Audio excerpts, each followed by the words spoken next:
Makas.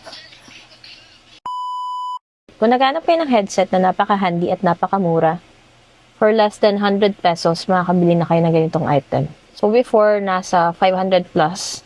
So, medyo pricey siya. Ngayon, affordable na lang siya, guys.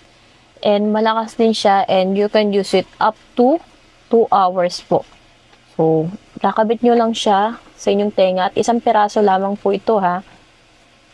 So, ito siya. So, makikita nyo rin po yung battery percentage niya dyan. Ayan. At rechargeable po siya, Type-C. Kung ikaw ay motorista, naglalakad, or kaya naman po ay nagbabike, you can use it po. Para nang sa ganoon is makapagbiyahe ka pa rin po na may sounds. And the fact na iisang tenga lang yung mga gamit nyo, which is maririnig nyo pa yung mga tao sa paligid ninyo. Pero malakas-lakas na rin to, guys. Kung gusto niyo na ganitong items, napakamura lang, check my basket. Kaya may tumatawag sa inyo. Okay, nagsisounds kayo at gusto nyo siyang patayin. I-click nyo lang yan. Para mag-stop. Diba? And then, to continue, click nyo lang po ulit. So, para makonect siya sa inyong mga devices, you must open the Bluetooth.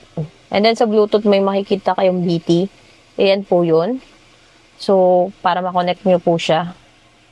So, yun lang yun. Pag may tumatawag sa inyo, pwede nyo rin siya i-click dito to answer.